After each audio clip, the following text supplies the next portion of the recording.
Hi, nagkaka-feel.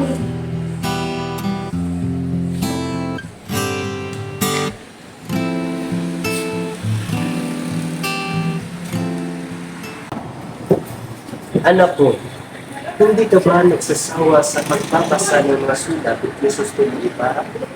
Hindi po, Ama. Pwede akong mamuhay araw-araw. Hindi ko lang aking binabasa. Ang kanyang mga sulat, para sa akin ay parang tinapay. Binubusog nito ang aking pusong kaluluwa. Hi! Kailan kaya siya babalik ulit? Anak ko, huwag ka sanang magbibigla sa aking ibabalita. Ano po iyon, Ama? Si Ibarra, babalik na sa Pilipinas. Ha? Talaga? Kurutin niyo po ako, Ama. Sampal-sampalin niyo na din para malaman kong hindi lang ito isang matamis na panaginip.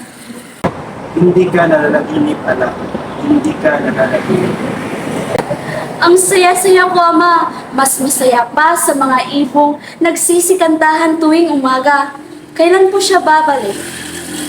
Sa susunod pa na linggo, at maghahanda ako ng isang salo-salo para sa kanyang pagbalik. Huwag ka nang malulungkot, anak. Hindi po, Ama. Nakapaghintay nga ako ng 7 taon para sa kanya. Ano pa kaya ang 7 araw lang? Masaya po ako. Masayang masaya. Masaya din ako para sa iyo, anak.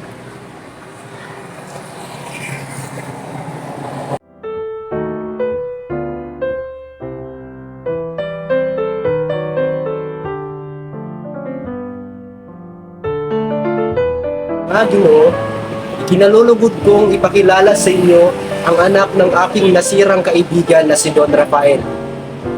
Sino kaya ang bisitang kasama ni Don Santiago? Siya ay si Juan Crisostomo Ibarra. Galing siya ng Europa at sinundo ko siya mula sa kanyang paglalakbay. Nalulugod ko po kayong lahat na makilala. Aba, Padre Damaso, ang kora ng San Diego. Nagagalak itong makita muli sa matalik na kaibigan na mukhang nagkakamali ako. Patawad ho, Reverensya.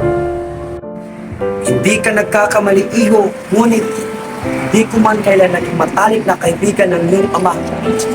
Kung gayon, ay ikaw pala ang anak ng nasirang si Don Rafael Ibarra. Naway, ang kasiyang na pagkait sa iyong ama ay mapasayo. Gracias, Señor. Isang mabait na tao ang iyong ama. Nakasama ko at nakilala ko ang iyong ama. Kaya't masasabi kong isa siya sa kagalang-galang at matapat na mamamayan ng Pilipinas. Maraming salamat po. hinawi ng mga papuri ninyo sa aking ama ang mga duda po tungkol sa nangyari sa kanya. Gayong ako na kanyang anak ay walang alam-alam. Mga mahal kong panauhin, halina't pumunta na tayo sa hapag. Nakahanda na ang pagkain.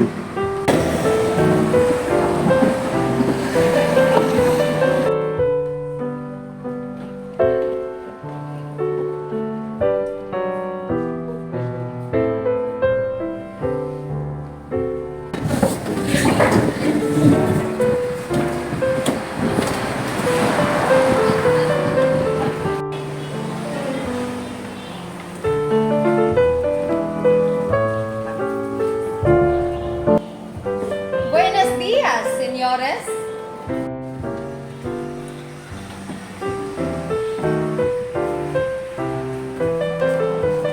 Magandang gabi, Senyor Batre.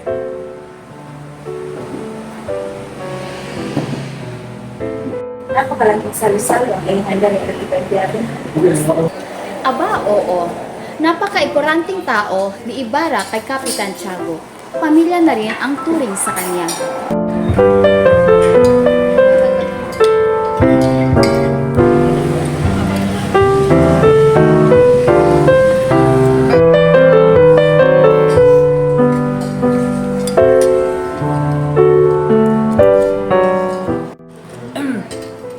Ilang taon ka bang nawala sa ating bayan, Senyor Ibarra? 7 taon po, Ginoo. Sa iyong 7 taon sa Europa, aba, malamang ay nakalimutan mo na ang iyong bayan.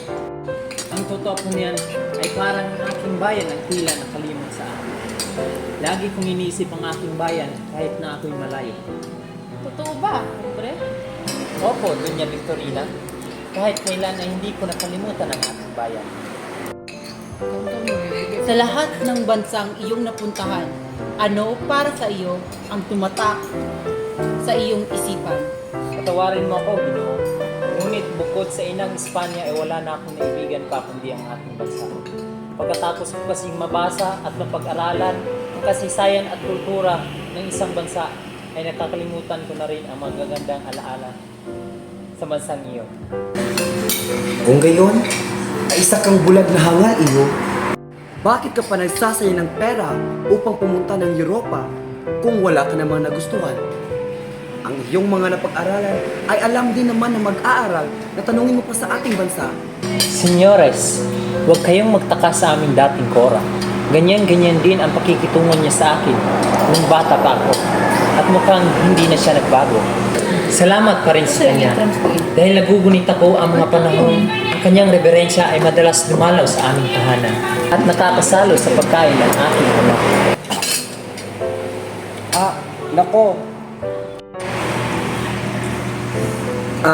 Nako, naway tanggapin niyo ang aking sinserong paumanhin.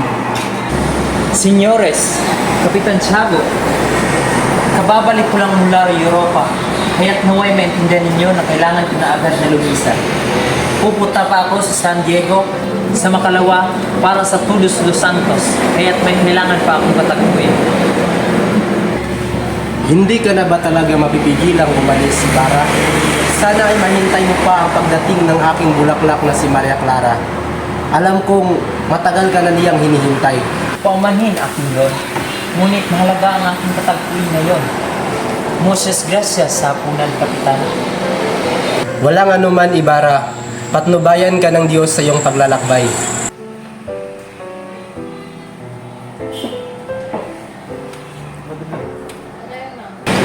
Kita niyo? Minsan ay napapasama ang magiging bunga ng pagpapadala ng iyong mga anak sa ibang bansa upang mag-aral. Lumalaki ang kanilang ulo at tinuturing ka ng sarili na mataas. Mawawalan sila ng galang.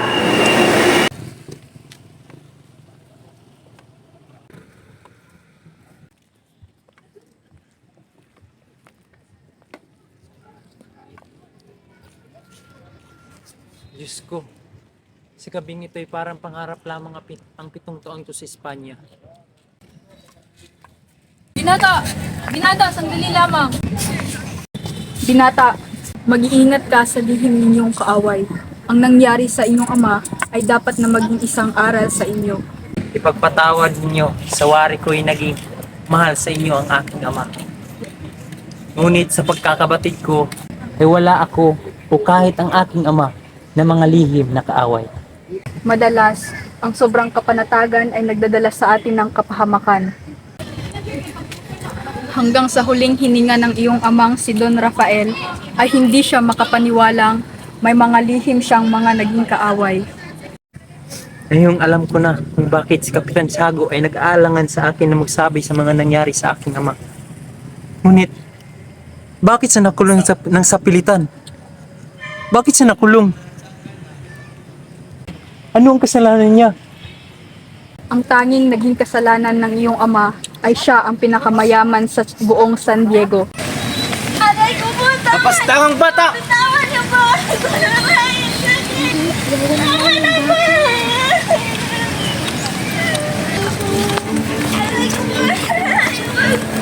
Huwag mo sasaktan, Ginoong Kabisa. Maawa ka sa matatanda.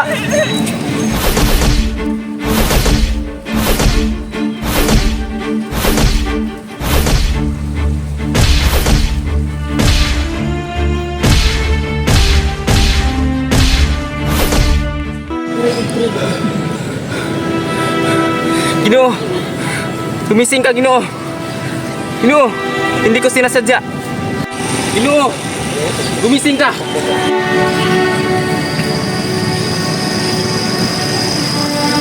Ano ginawa mo? Hindi ko sinasadya, Tura! Pinatay mo siya! Hindi mo pinatagod ng bata! Dapat kang parusahan! Huliin niyo siya! Huwag po!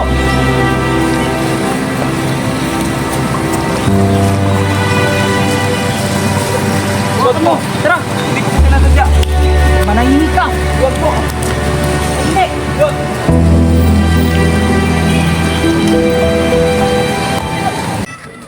Ngunit, huwag kang mag-alala. Ang mabulok sa bilangguan sa bansang ito ay maituturing na kabayanihan. Patawad, ngunit kailangan ko nang umalis. Ipauubaya ko na lamang kay Kapitan Tiago ang iba pang nangyari para kanyang ikwento. Moises Gracias, Teniente, sa pagbahagi ng iyong kaalaman sa nangyari. Ginada, Senyor Ibarra.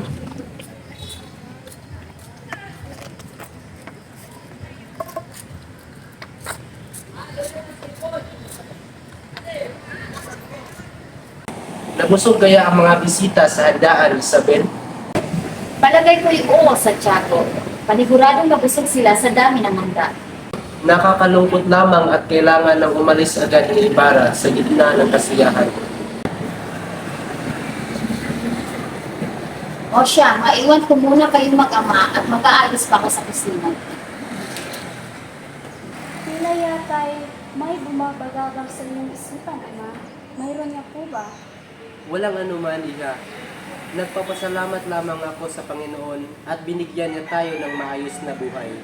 Ngunit sa wari ko'y mas masaya sana tayo kung ang iyong ina ay hindi nawala ng maaga. Ama, huwag niyo na pong balikan ang nakaraan. Mabuti pa ay matulog na kayo. Panigurado, pagod na pagod kayo kanina mula sa pagtanggap ng mga bisita. Nagpapasalamat talaga ako sa Diyos at binigyan niya ako ng isang napakabait at napakapitagang anak katulad mo.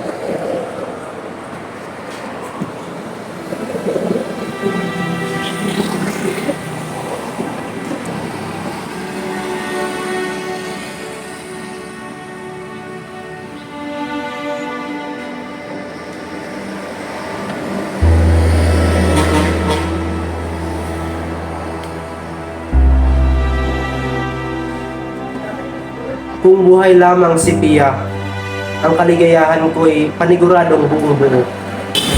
O Pia, aking mahal na esposa, naway makapiling ng lumikha ang iyong kaluluwa. Sumalangit ka nawa.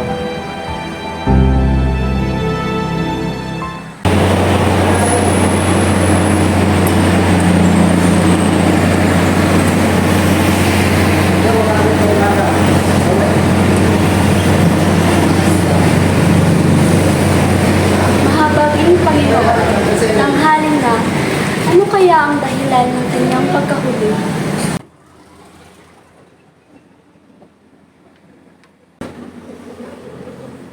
araw, Tia Isabel.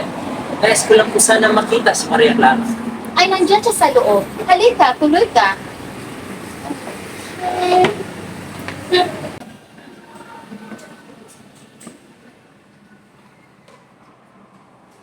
Moistas Ibarra, salamat naman na dumalaw kang muli sa aming tahanan. Magandang tanghali, Don Tiago. Nais ko lang po sana makausap ang iyong anak. Abay, sige.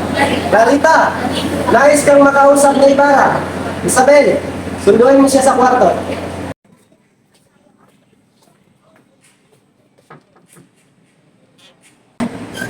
Planita, halika. Nandyan si Ibarra.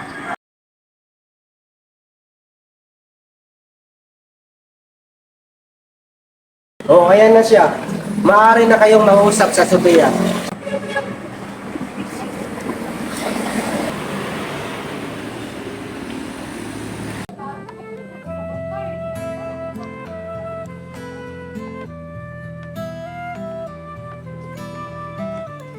Swerte ako at may pagkasundo tayo ng ating mga magulang.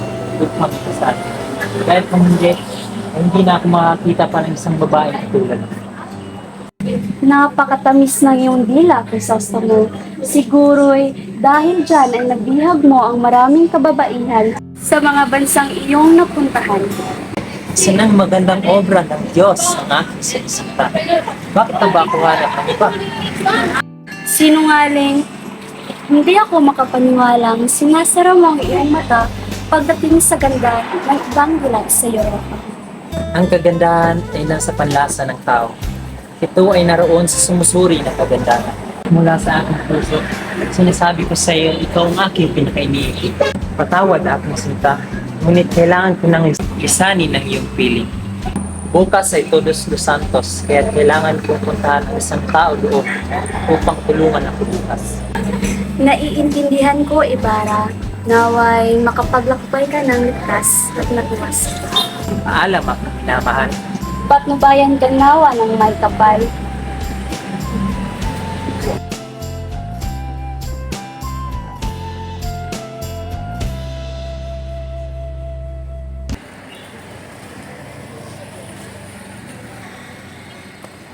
Magandang umaga po, Rebensya. Magandang umaga rin sa inyong dalawa, Isabel, Maria Clara. Mukhang may pupuntahan kayo. Saan ang iyong patungo? Pupunta po kami ng Bieterio, Padre. Kukunin ko lamang ang mga natirang gamit ko doon. O sige, bueno. Pupuntahan ko lamang ang iyong ama. Naway ligtas kayo sa inyong parurun.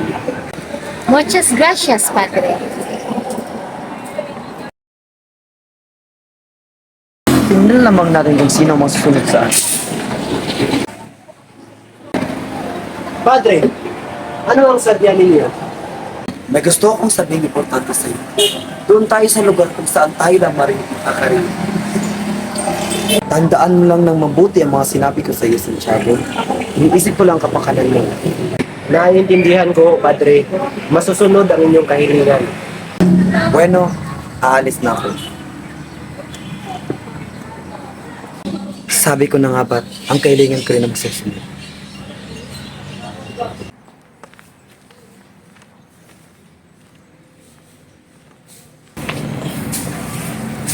Mama, maaari ho ba akong magtanong? Alam niyo ho ba ang puntod ng aking ama na si Don Rafael Ibarra? Opo, senyorito. Tinaniman ko po ng halamang adelpha at nilagyan ng malaking krus upang hindi ko ho ito makalimutan. Kung gayon, maaari mo ba akong samahan sa puntod ng aking ama? Sige, sumunod ka sa akin.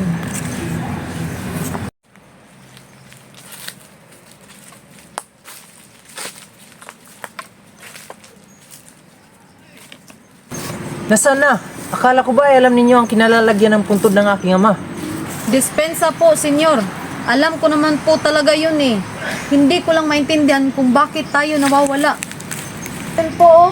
Sa pagkakaalam ko, dyan po siya nakalibing. Uy, ayoko maghukay ng ganyan. Bagong-bago pa yan.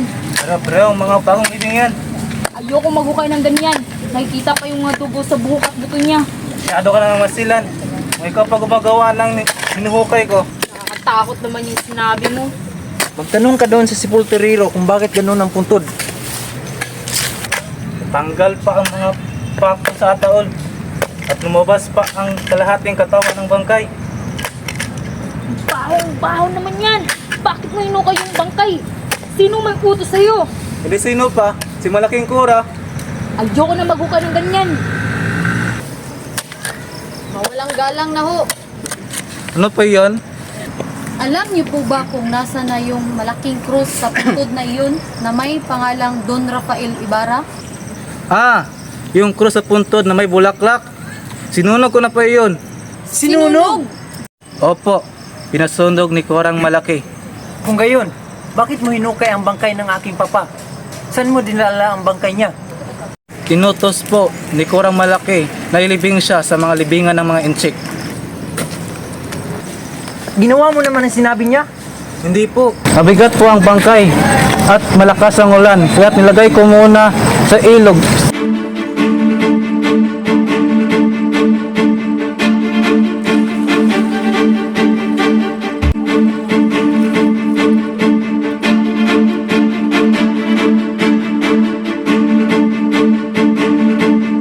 Patawad po, senyor. Hilahin mo na mabuti yung tali, Crispin.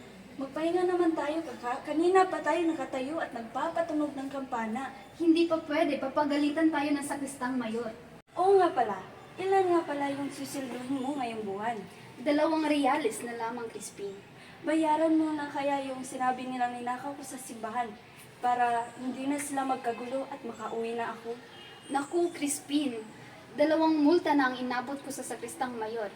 Ngunit, ang sinasabi nilang ninakaw mo ay 2 unsa ng ginto. 32 reales iyon, kumbaga 32 kamay. Hindi sasapat ang sweldo ko sa hinihingi nila.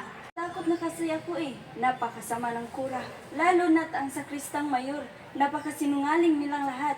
Umuwi ka na lang ngayon, kaka. Sabihan mo si inang na hindi na tayo magsakristan. Sabihin mo sa kanya yan na may sakit ako. Huwag kang magsalita ng ganyan, Crispin. Mga pasaway na bata, kahit kailan kayo wala na kayong magawang tama sa simbahan. Ikaw, Basilio, magmumulta ka ng 2 rilis dahil sa hindi magandang tunog ng simbahan. Hindi ka rin uuwi ng alas 8, kundi alas 10 ng gabi. Ngunit huhulihin na ako ng gwardya. Sumasagot ka pa? At ikaw, Crispin, hindi ka uuwi hanggat hindi mo maibabalik ang usang lingkong ninakaw mo sa simbahan. Hindi po ako magnanakaw! Wala kami ginagawa kahit ano! Gusto! Hindi po ako magnanakaw! Wala At sumasagot ka pa?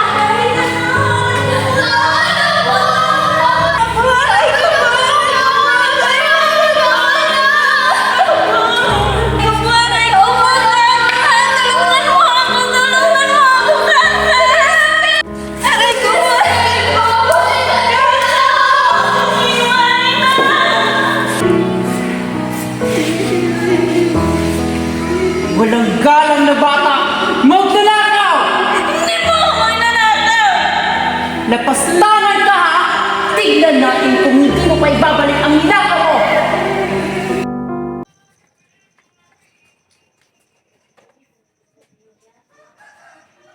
Siguradong matutuwa ang aking mga anak sa hinanda kong ulam. Lalo't na nakikita ko si Crispin at Basiling gutong-gutom mula sa simbahan. Alam kong matutuwa si Crispin sa hinanda kong tuyong tawiles dahil ito ang kanyang pinakamaborito at lalo-lalo na pinipigaan ng kamatis. At buti na lang nakahingi ako kang Piloso Pontasio ng tapang baboy ramo at hita ng pato mula sa bukid. Alam kong matutuwa si Basilio dahil ito ang kanyang paboritong pagkain.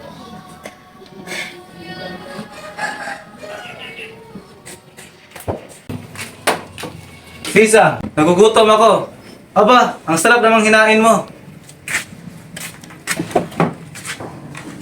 Pero Pedro, para sa iyong mga anak itong hinanda ko. Alis na ako. Ngunit, hindi mo lang ba hihintahin ang iyong mga anak? Alam ko ngayon ang sweldo ni Basilio. Ah, ganun ba? Pagtabi mo ako ng 1 reales, sige na at baka mahuli ako sa isang sultada na tinali ko.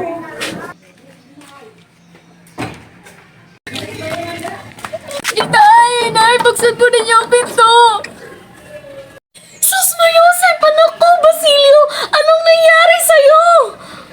po kayong mag-alala, inay. Naiwan po si Crispin sa kumbento. Buhay ba siya?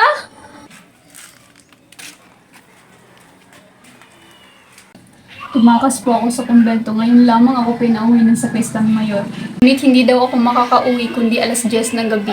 Bawal lang maglakad ng alas 9 kaya't nung nakasalubong ko ang Guardia Civil ay sinigawan nila ako ng PNBB at nagtatakbo ako. Pinaputukan po nila ako at isang punglo ang dumampli sa aking noo. Walang iya talaga yung mga gwardiya sibil. Wala silang puso. Ngunit anak, huwag kang mag-alala. Gagamutin ka ng ina. Pagpasensyahan mo na anak, at to yung tawilis na lang ang natira.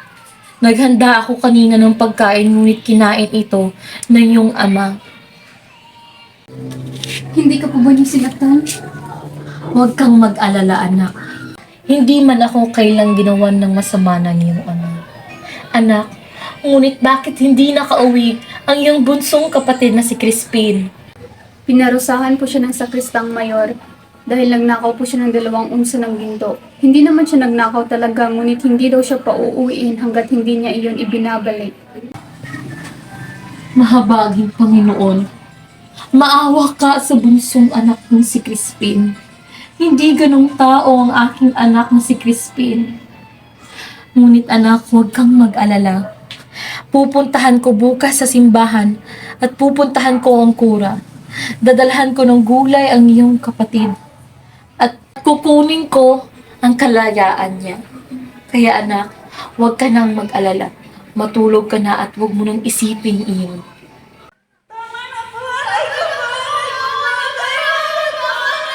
Crispin! Diyos ko anak, anong nangyari? May problema ba? Nay, ayoko na po magsakristan. Sundiin niyo po si Crispin at kunin ang aking huling sahod.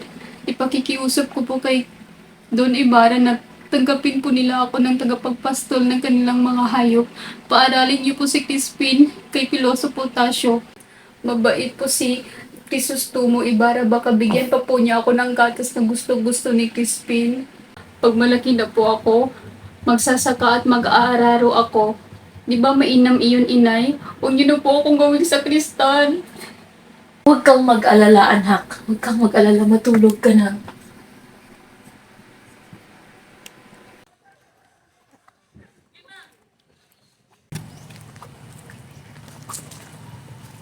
Tao po, magandang araw po. Sino kayo? Ako po si Sisa, ang ina ng sakristan na si Crispin at Basilio. May dala po akong gulay para sa Cora. O sige, ilagay mo lang dyan. Saan po? Kahit saan. Sige po.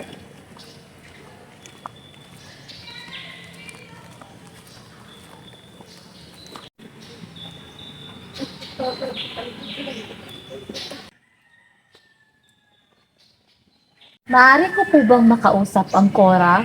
Hindi maaari dahil may sakit ang Cora.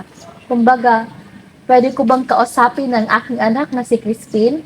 Huwag ka nang magkaila dahil alam ng lahat na si Crispin ay nasa linang bahay. Ngunit, ang aking anak na si Basilio lang po ang nakauwi kahapon. Kaya narito ako upang tanungin kung nandito ba si Crispin. Naiwan nga, ngunit tumakas rin pagkatapos magnakaw ng maraming bagay. Alam mo, napakabuti mong asawa ngunit ang sama naman ng mga anak mo tulad ng ama nila. Hindi po yan totoo. Hindi ko pinalaki ang aking mga anak na ganyan. Hindi mo ba naintindihan na may sakit ang Cora? Hala, sige. Doon kayo magulgol sa lansangang sulong. Oh, ikaw, doon ka. Ikaw naman, doon. Hanapin natin ang ina na magnanakaw. Sige po. O Diyos ko, huwag niyo pong pabayaan ang mga anak ko.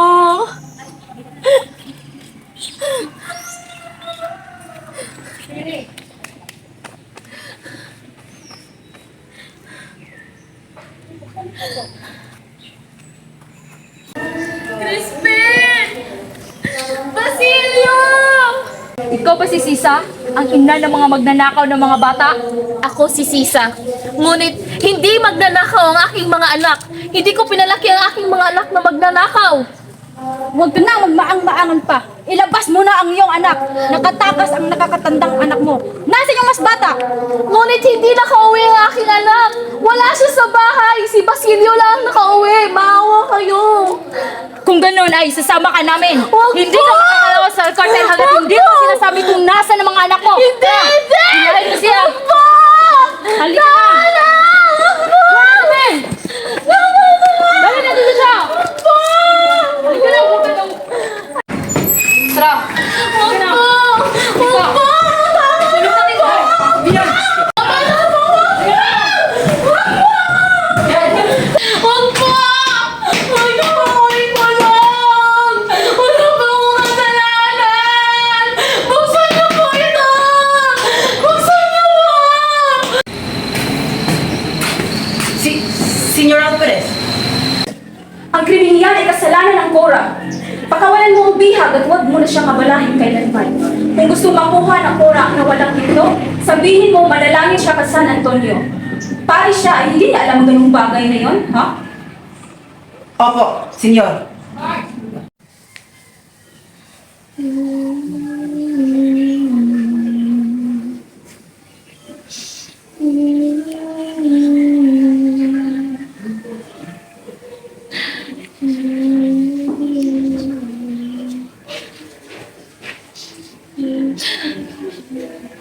Crispin?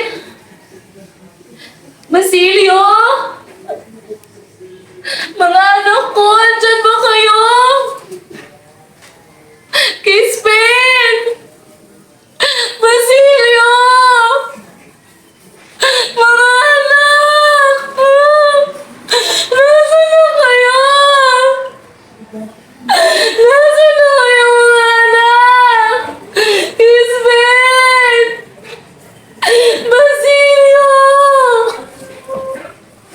Buksan niyo ang pinto! Malabasin niyo ako! Tulong!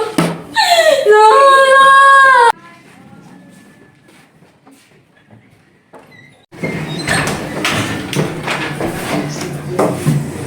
Niyo po akong pagdalhin. Pagdalhin! Oh, magkakawala ka na. Walang papakain sa iyo gobyerno dito. Inay! Inay! Nandiyan po ba kayo? Inay! Inay! Inay! Nandiyan na kayo! Bata! Tigil! Sabi ito! Bata! Tao po! Tao po! Pilaw sa pong tasyo! Kay Basilio ito!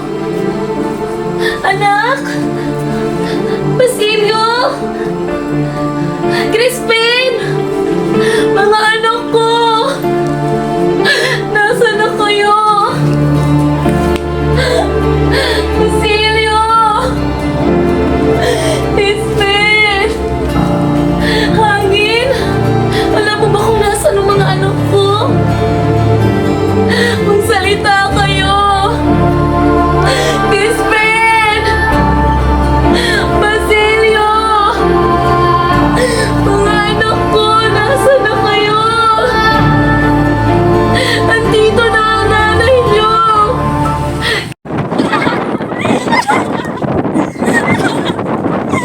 Baka nakakabulakot kayo sa ingay ng sa mga nakikita pa. Huwag kayong maingay. Hindi ganyan ang mga dalagang Pilipinan ng kapanahunan namin. Kila may ibig, mga limos. Tia, maaari mo bang awitin ang kundiban ng pinag-iisang dibdib? Paumanhin, pero ayaw ko. Ikaw na lang, Maria Clara. Ngunit, malulungkot ang aking mga awit. Sige na, Maria Clara. Sige na.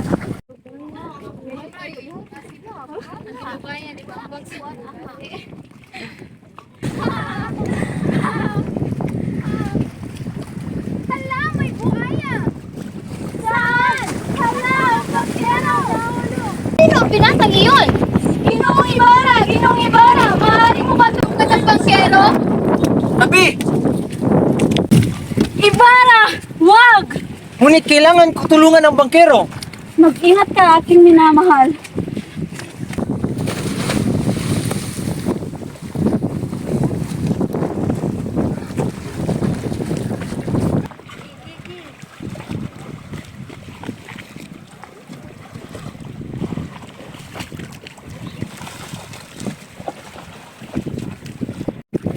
Utang ko po sa iyo ang buhay ko.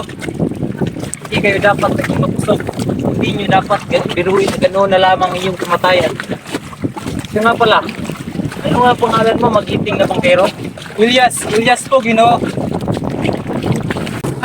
Ang papangit ng mga bahay. Talagang iisang Indio lamang ang maaaring tumira.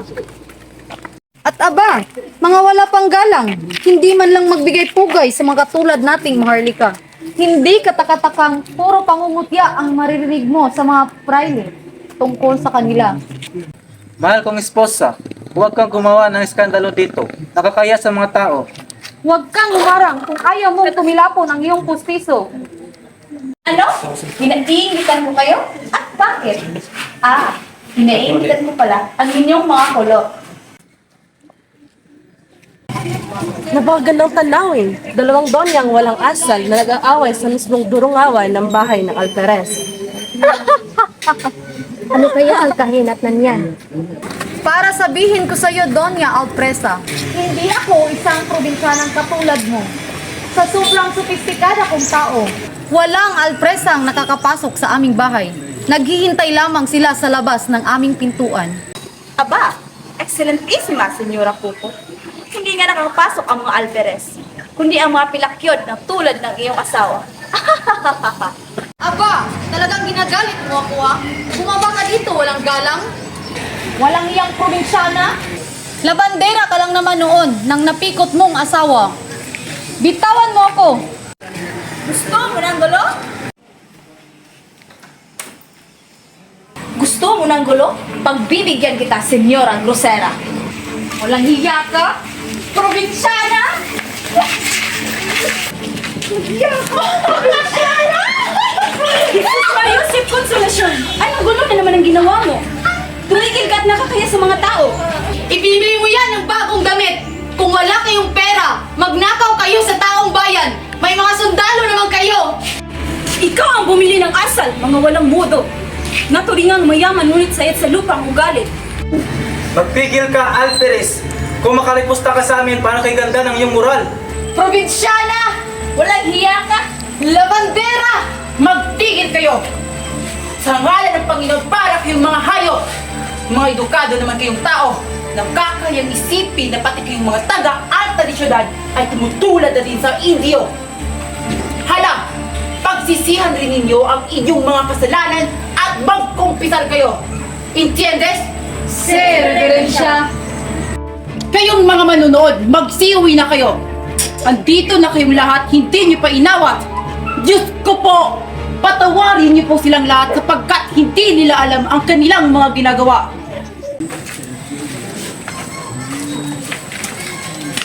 Luluwas tayo ng Maynila. Magsumbong tayo sa Kapitan General. Hindi mo man lamang ipinagtanggol ang iyong pagkalalaki. Dapat hinamon mo ang alperes ng revolver o di kaya isable. Iya, alam mo namang hindi ako nakakahawak ng... Alperesa, dito ka lang at huwag kang lumabas-labas sa pamamahay ko.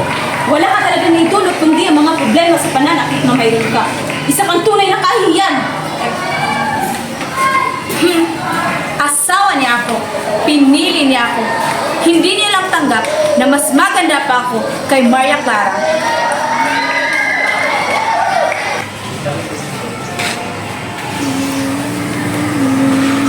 Sino yung kumakanta? Guardia Civil? Si, senyora. Ela es Sisa, senyora mujer loca. El favor.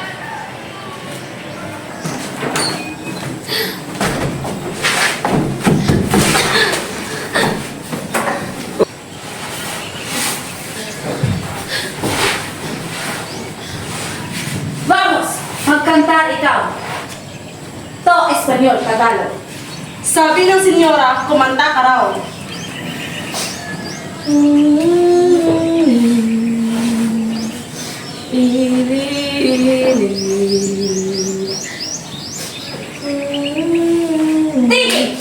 Magtigil ka sa pagkanta. Nakakapis sa akin ang tulang iyan.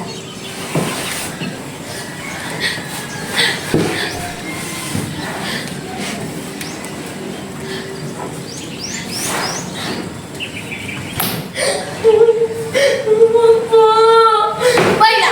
Sumayaw ka! Baliw! Baliw! Ikaw ang baliw! Ikaw! Magtigil ka, Teresa! Kayo! Dahil niyo ang malinay ko at gawin!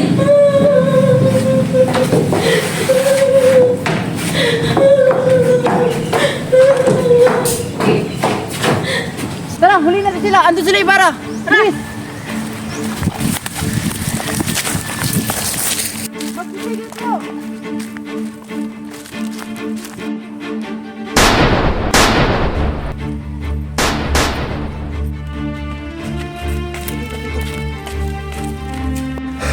Kailangan natin tumakas ito, Ginoong Ibarra. May naisip pang paraan. Kailangan natin magpalit ng damit. At bakit naman?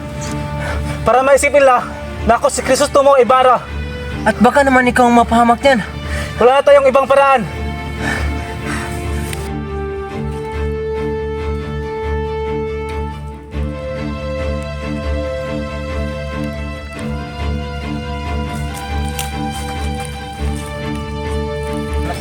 Ayun, Ibarra! Tara, papunta sa bangka! Tara!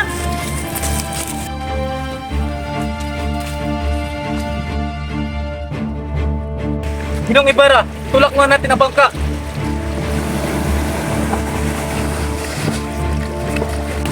Tumakay ka na sa bangka, Ginoong Ibarra. Pagtago ka sa lalim ng papag, kahit anong mangyari, huwag kang lalabas. Ngunit paano kay Iyas? Huwag mo na akong alalahanin. Ako na bahala sa sarili ko.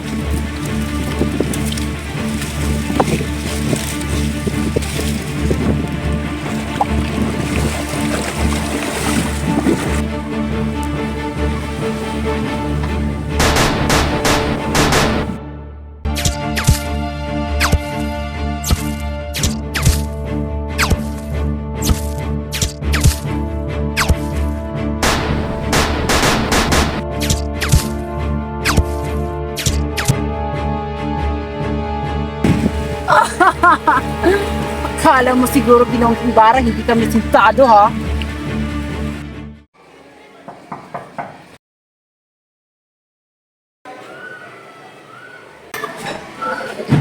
Clarita, may sulat ka. Saan po ba galing, Pia? Buksan mo na.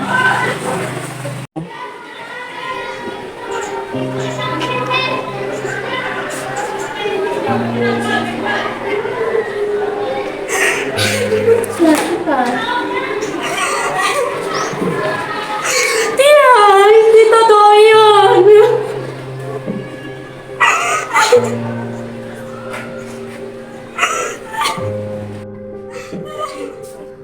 Ano ang nangyari dito, Isabel? Bakit siya umiyak? Ano ang nangyari dito? Bakit di niyo ako sinasagot? Ama! Si Ibarra! Ay, patay na! Sino may sabi? Saan niyo nalaman? Dito?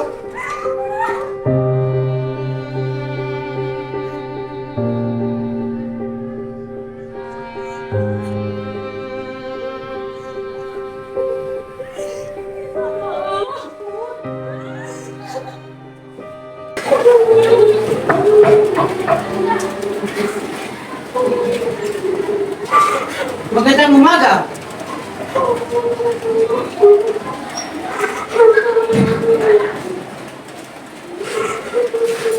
Oh!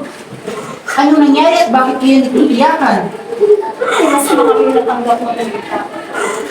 Anong klaseng masamang balita yan? Siya! Si Ibarra ay patay na! Ikinalulungkot yung narinig yan, Clarita. Hindi! Alam ko! Hindi ka nagdadalawhati dahil ikaw ang nakutos na ipapatay si Ibarra! At bakit mo sa akin inakusa ang mga kasalanan niyan? Dahil ikaw na ang may kakayanan para iutos! Ngunit wala akong ibang ibigyon kay Ibarra. Tama na! Tama na, Clarita. Nakakaya sa tingura. Dapat lang pagsabihan mo yung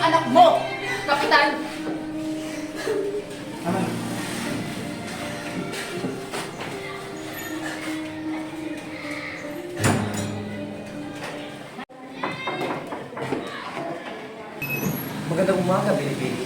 Nasaan si Binibini Maria Clara? Magandang umaga, Cora. Nasa kanyang silig tulugan.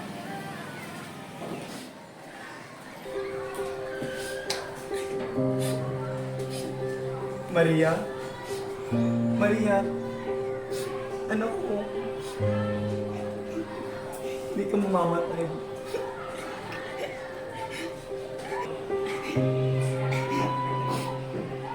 Dito ka muna.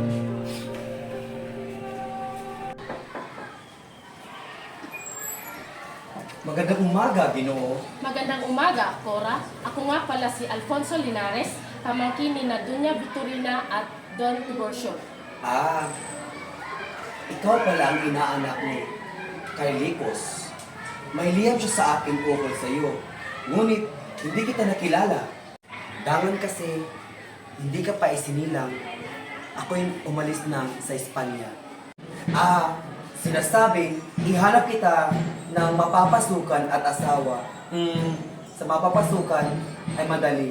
Marunong ko pang magsulat at magbasa. Ako po ay nag-aaral ng mapagpanananggol na sa Universidad ng Sentral. Just kid. Hindi ko akalain para kang isang mainhin na babae.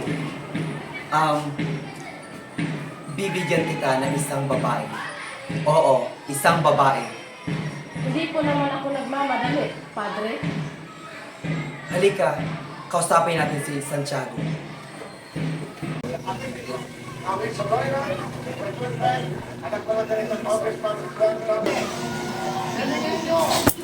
Reverensya? Anong ginagawa mo dito? Maria Clara.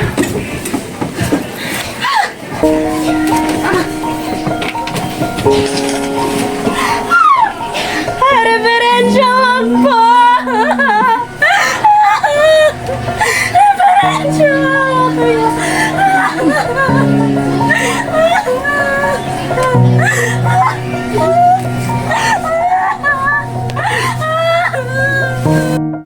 Basilio!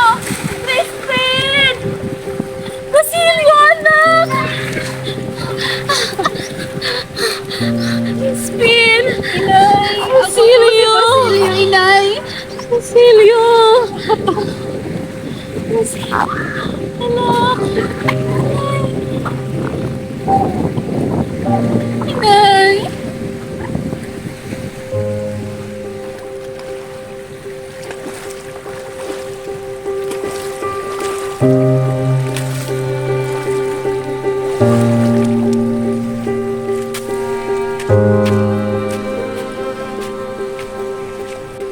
Sinong babaeng yan?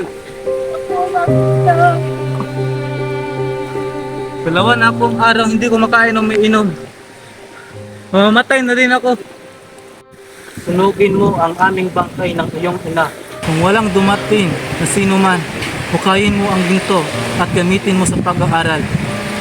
Mamamatay ako na hindi ko man nasilayan ang ningning ng bukang ni Wayway ng aking inang bayan.